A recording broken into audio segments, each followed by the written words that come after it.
오늘 우리에게 주시는 하나님의 말씀은 신약성경 요한복음 1장 43절에서 51절. 이튿날 예수께서 갈릴리로 나가려 하시다가 빌립을 만나 이르시되 나를 따르라 하시니 빌립은 안드레와 베드로와 한 동네 벳세다 사람이라. 빌립이 나다나엘을 찾아 이르되 모세가 율법에 기록하였고 여러 선지자가 기록한 그 일을 우리가 만났으니 요셉의 아들 나사렛 예수니라. 나다나엘이 이르되 나사렛에서 무슨 선한 것이 날 수 있느냐. 빌립이 이르되 와서 보라 하니라.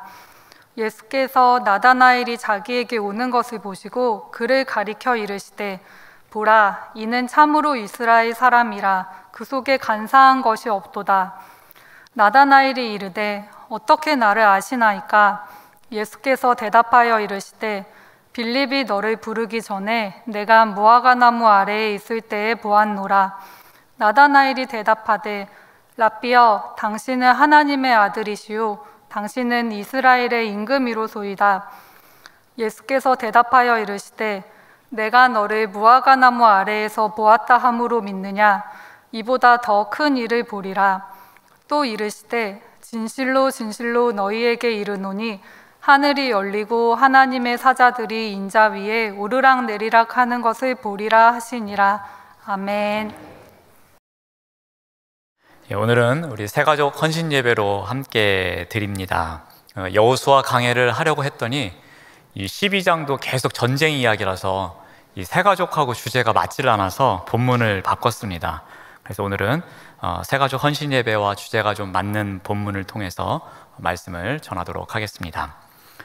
오늘 본문은 예수님께서 이 제자들을 부르시는 장면을 기록하고 있습니다.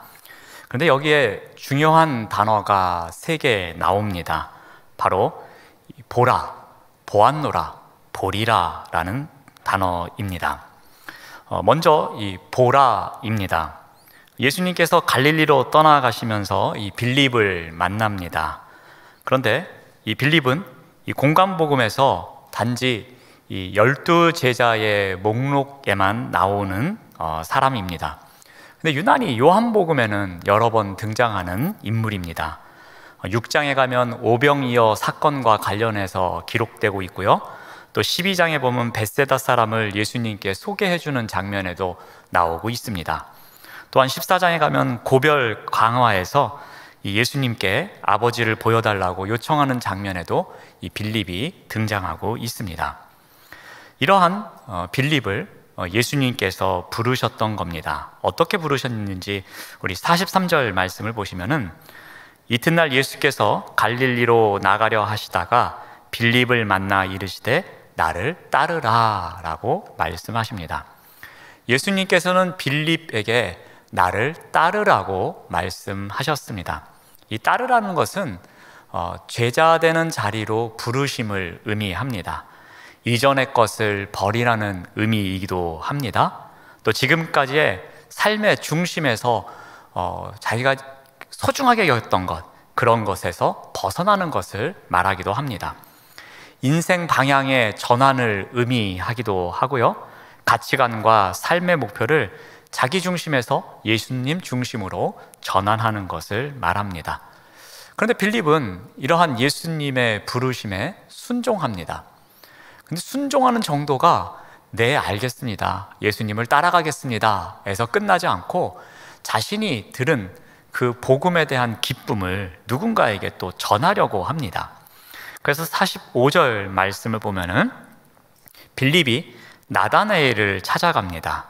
그리고 모세가 율법에 기록하였고 여러 선지자가 기록한 그 일을 우리가 만났다고 합니다. 그는 요셉의 아들 나사렛 예수라고 합니다. 이 빌립은 예수님을 소개하면서 요셉의 아들 나사렛 예수라고 합니다. 보면은 가족을 이야기하고 있고요, 출신지를 이야기하면서 역사적 사실에 근거해서 예수님을 소개하고 있습니다. 그러니까 왕적 메시아의 전통에 따르지 않고 전통적인 메시아상과는 달리 그냥 요셉의 아들이고 또 나사렛이라는 곳에서 태어난 예수야 라고 아주 그냥 평범하게 소개를 하고 있습니다. 자, 이 이야기를 듣자 나다나엘은 어떻게 반응을 합니까? 이 나사렛 출신이라는 것이 이 나다나엘에게는 걸림돌이 되지요. 그래서 46절 말씀을 봅니다. 나다나엘이 이르되 나사렛에서 무슨 선한 것이 날 수 있겠느냐라고 이야기를 합니다. 그러니까 나다나엘이 지금까지 들었고 알고 있고 기대하고 있었던 메시아의 모습과는 전혀 다른 거죠. 그것도 이 율법주의자들이 이야기하는 이 나사렛이라는 시골의 아주 그냥 촌구석 같은 그런 곳에서 왔다고 하니 더 이상 이것을 수용하지 못합니다. 자, 그래서 빌립이 이 나다나엘에게 모세의 율법과 선지자들의 예언을 언급하면서 이 메시아에 대한 소개를 하게 됩니다. 자, 이러한 과정에서 어떠한 말을 합니까? 1장 46절을 보면은 빌립이 이르되 와서 보라 라고 이야기를 합니다. 그러니까 이 예수님에 대해서, 내가 만난 그 예수님에 대해서 내가 한번 와서 직접 보라고 이야기를 합니다. 이 보라, 이 단어에 과연 이 초청의 의미는 과연 어디에 있을까라는 겁니다. 이 보라라는 이 초청하는 단어가 담고 있는 의미가 있습니다. 앞에 내용에 이 의미가 담겨져 있는데요, 바로 앞에는 이러한 내용이 나옵니다. 요단강에서 이 세례자 요한이 세례를 베풉니다. 그때에 어느 날 예수님께서 자신에게 나오는 것을 봅니다. 그리고 이렇게 말합니다. 보라, 세상 죄를 짊어지고 가는 하나님의 어린 양이다. 내가 전에 말하기를 내 뒤에 오시는 분이 바로 저분이시다. 성령이 비둘기같이 그분에게 임할 것이다. 바로 그분이 하나님의 아들이시다 라고 이야기를 합니다. 그런데 이 요한의 제자들은 이 요한의 이야기를 귀담아 듣지를 않습니다. 바로 그분이 메시아라고 소개했음에도 불구하고 그분을 따라가는 제자가 아무도 없습니다. 요한의 제자들은 나름대로 자신들의 신념이 있었기 때문입니다. 요한은 다음 날 다시 한번 이야기합니다. 2명의 제자와 있을 때에 또다시 이야기하기를 보라, 하나님의 어린 양이다 라고 이야기를 합니다. 2번에 걸쳐서 이 이야기를 하니까 요한의 제자들 중에 2명이 어떻게 하느냐면은 우리 요한복음 1장 37절 말씀을 봅니다. 2 제자가 그의 말을 듣고 예수를 따라갑니다. 자, 그들은 이 세례자 요한의 제자로서 갖고 있는 이 자신만의 신념이 있었지만 이 2번에 걸친 요한의 가르침에 따라서 이 예수님을 따라갑니다.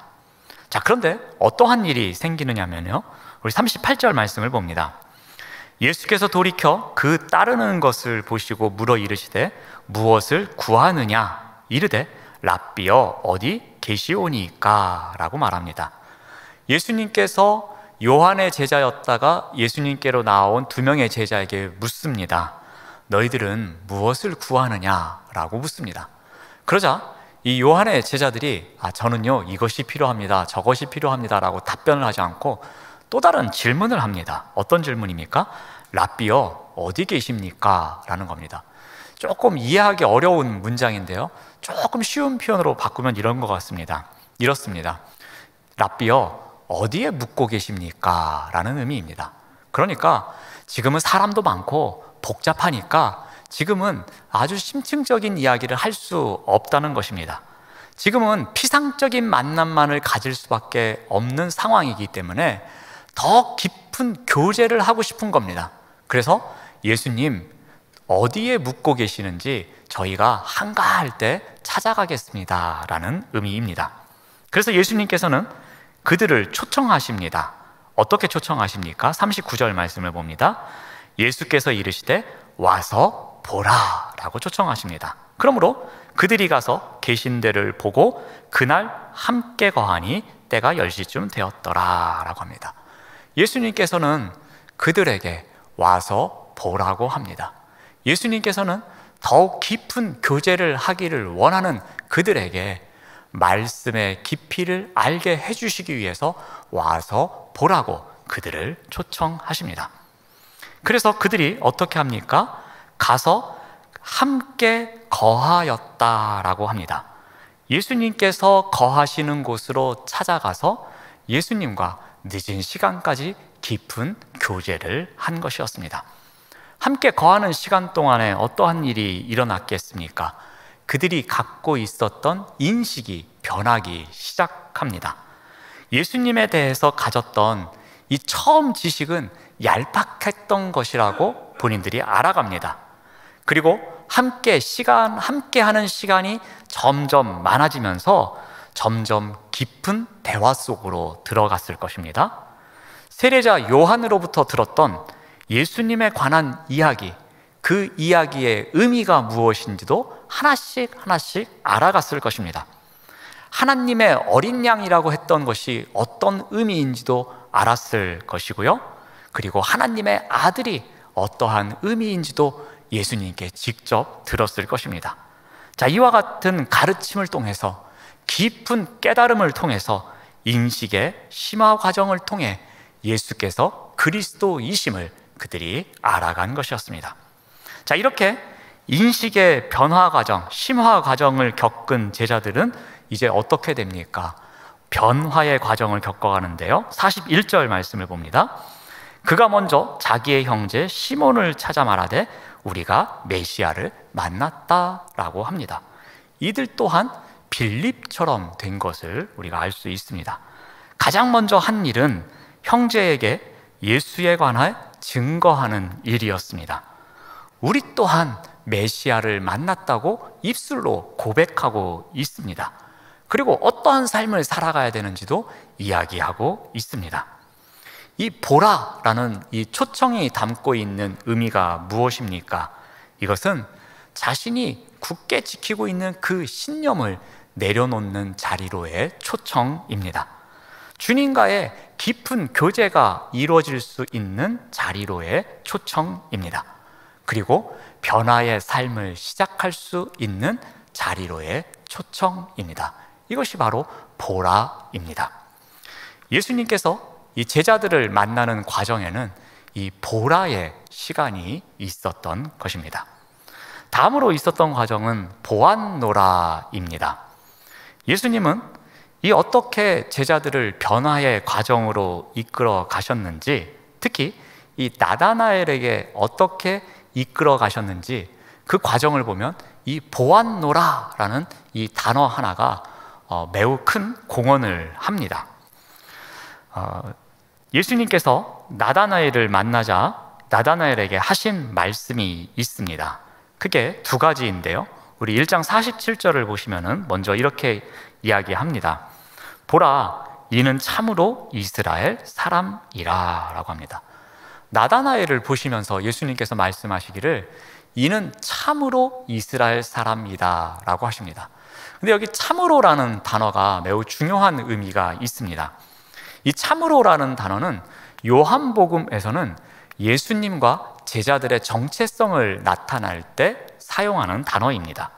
우리 요한복음 4장 42절 말씀을 보시면은, 우리 빨간 글씨만 보시면은 참으로 세상의 구주신 줄을 알미라. 그러니까 예수님은 참으로 구주입니다. 또 예수님은 참으로 그리스도입니다. 이와 같이 예수님의 정체성을 나타낼 때에 이 참으로라는 단어로 수식해주고 있는 것입니다. 또한 예수님을 따르는 제자들의 정체성을 나타낼 때도 이 단어를 사용합니다. 우리 요한복음 8장 31절 말씀을 보면은, 빨간색 글씨만 보면은 참으로 내 제자가 되고, 그래서 내 제자, 예수님의 제자를 강조할 때에 이 참으로라는 단어를 사용하고 있습니다. 예수님의 정체성을 강조할 때에, 또 제자들의 자격과 정체성을 강조할 때 이 참으로라는 단어를 쓰는데, 이 참으로라는 단어를 누구에게 사용하고 있습니까? 지금 나다나엘에게 사용하고 있습니다. 그러므로 나다나엘 또한 제자로서의 자격이 있다는 것입니다. 예수님을 그리스도로 인정하고 있음을 보여주고 있는 것입니다. 그러니까 나다나엘은 참으로 예수 그리스도를 인정하는 이스라엘 사람이다라는 의미로 보시면 되겠습니다. 또 하나 나다나엘에 대해서 말씀하시는데 어떻게 말씀하시냐면 47절 말씀을 다시 보시면은, 보라, 이는 그 속에 간사한 것이 없도다 라고 합니다. 이 나다나엘에 간사함이 없다고 이야기를 하십니다.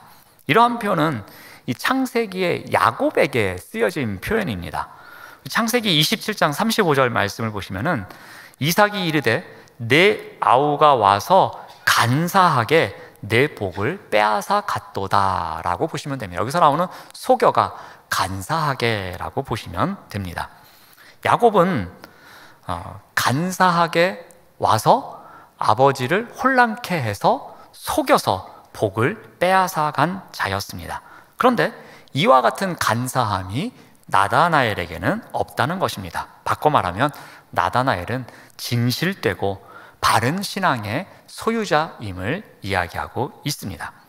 자, 이렇게 이야기를 하자 나다나엘이 놀랍니다. 그래서 48절에 이렇게 이야기를 합니다.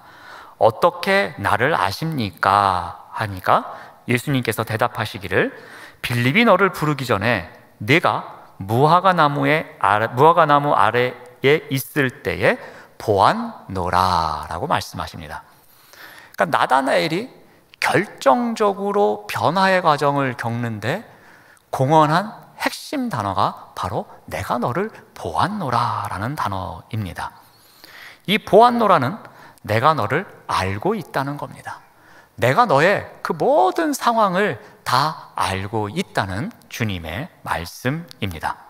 그래서 이 이야기를 듣자마자 나다나엘이 어떻게 합니까? 1장 49절 말씀을 보면은 나다나엘이 대답하되 랍비여 당신은 하나님의 아들이십니다. 당신은 이스라엘의 임금님입니다 라고 고백합니다. 그러니까 나다나엘 또한 메시아에 대한 온전한 고백을 하고 있는 것이죠.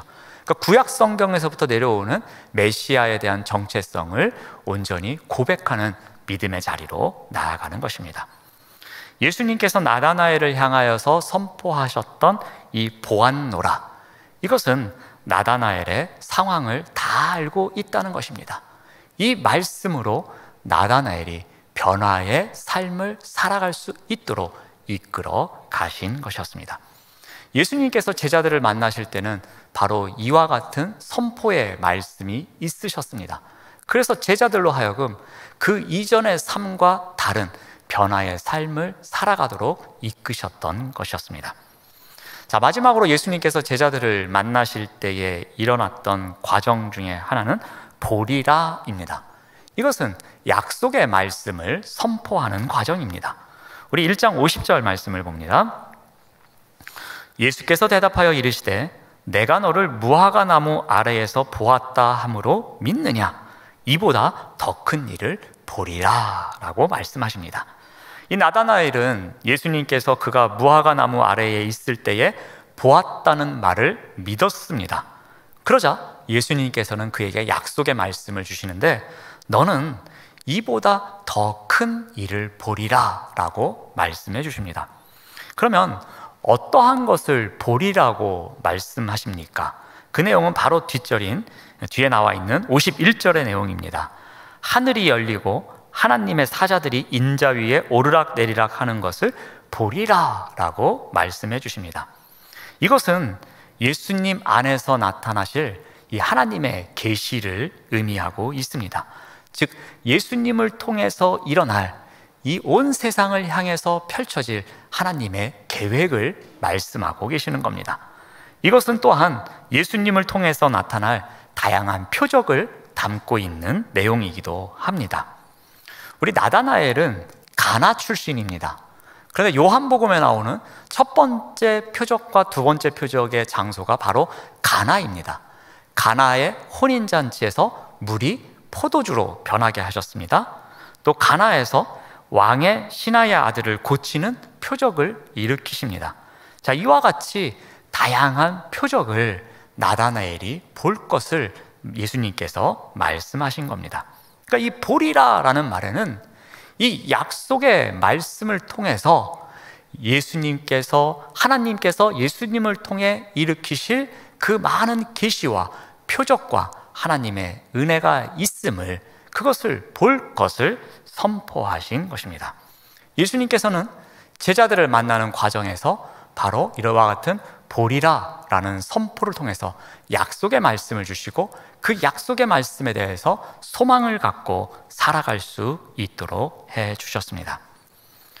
자, 예수님께서 제자들을 부르는 과정에서 선포하신 말씀, 그 과정에 세 가지 단어가 있음을 살펴보았습니다. 이 세 가지 단어가 오늘 꼭 기억하셔야 될 단어입니다. 보라, 보았노라, 보리라입니다. 근데 우리가 이것을 잘 기억하기 위해서, 이것을 우리가 잘 적용하기 위해서 제가 한 가지 중요한 팁을 알려드리겠습니다. 이 보라, 보았노라, 보리라라는 묵상법을 우리가 꼭 기억했으면 좋겠습니다. 이런 묵상법이 어디 있는 건 아닙니다. 인터넷에 찾아보셔도 나오지는 않습니다. 그냥 제가 붙인 이름입니다. 이 순서대로 우리가 말씀을 따라간다면 우리 또한 제자들이 예수님을 만나는 것과 같은 똑같은 경험을 할 수 있다는 것입니다. 우리가 2000년 전으로 돌아가서 예수님을 똑같이 제자들처럼 만날 수는 없습니다. 하지만 주님께서 우리에게 주신 말씀, 그 말씀이 우리가 주님을 만나는 것과 똑같은 그러한 상황임을 우리가 믿으며 우리 말씀을 늘 접합니다. 그런데 이 말씀을 우리가 묵상할 때에 보라, 보았노라, 보리라 라는 이 순서에 따라서 우리가 말씀을 적용해 나간다면 제자들이 예수님을 만난 그 장면을 우리가 늘 목격하면서 살아갈 수 있을 것입니다. 먼저 보라입니다. 이 보라는 주님의 초청에 우리가 응답하는 삶을 살아야 할 것입니다. 제자들은 어떻게 했습니까? 와서 보라라는 이 초청에 자신의 신념을 내려놓습니다. 그리고 주님의 말씀이 우선인 삶을 살아갑니다. 주님과 좀 더 깊이 교제하고자 합니다. 그리고 변화의 삶으로 나아가고자 하는 도전의 삶을 살아갑니다. 우리 또한 이러한 보라라는 명령을 우리의 말씀으로 받아들이면서 우리가 말씀을 보는 가운데에 도전이 되는 말씀을 우리가 끊임없이 찾아가야 할 것입니다. 우리를 버리게 하는 말씀, 나의 나된 것, 나의 죄성인, 나의 자아된 모습, 그런 고집스러운 모습을 버리게 하는 말씀을 보면서 그 말씀을 발견해 가야 할 것입니다. 나로 하여금 방향을 전환케 하는 그 말씀을 봐야 할 것이며 예수님 중심으로 향하는 말씀을 보라는 그 명령에 따라서 도전이 되는 말씀을 늘 찾아가야 할 것입니다. 그러므로 우리가 이 말씀을 보라는 초청에 응해서 이 말씀에 따라서 도전이 되는 말씀을 우리가 늘 끊임없이 찾는 훈련을 해야 할 것입니다. 그렇다면 그 말씀 가운데서 보았노라를 발견해야 할 것입니다. 보았노라는 무엇이었습니까? 주님께서 제자들의 인생을 다 알고 있다는 선포였습니다. 그 말씀을 통해서 주님께서 나의 이 답답한 마음, 주님께서 나의 이 처절한 상황, 주님께서 내가 눈물의 골짜기를 만들면서 살아갈 수밖에 없는 이 상황을 다 알고 계신다는 믿음을 갖고 말씀을 바라보는 것입니다. 바로 믿음 훈련입니다. 이 보았노라, 주님께서 나를 다 보셨고 나를 다 알고 계시다는 그 믿음의 고백을 하는 것입니다. 마지막으로는 무엇입니까? 보리라입니다. 이 주신 말씀, 도전이 되는 그 말씀, 이 말씀을 통해서 주님께서 나를 다 알고 계시다는 그 믿음을 선포한 이후에 그렇다면 앞으로 주님께서 보여주실 것에 대한 기대를 갖고 살아가야 한다는 것입니다. 그 약속의 말씀을 붙잡고 나아갈 수 있는 믿음, 그 믿음을 선포하며 나아가야 하는 것입니다. 우리 인생을 통해서 주님께서 하실 일을 기대하면서 그 가운데서 임하시는 하나님의 은혜를 바라보는 것, 그것이 바로 보리라의 과정입니다. 우리 보라 또 보았노라, 이 보리라라는 순서로 우리가 말씀을 접할 때에 그 말씀이 우리에게 살아있어서 우리를 움직이는 힘이 있으리라고 생각합니다. 이러한 묵상법을 통해서 주님께서 이 시간 우리에게 들려주시는, 우리가 큐티를 하든 성경 통독을 하든 우리가 예배 자리에서 말씀을 듣든 그 자리자리마다 들려주시는 그 말씀을 통해서 우리로 하여금 주님의 제자로 살아가도록 계속해서 초청하십니다. 그 자리에서 우리가 보라, 보았노라, 보리라 라는 묵상을 통해서 그 주님께 응답하며 살아가시는 우리 모두가 되시기를 바랍니다. 기도하겠습니다. 하나님 감사합니다.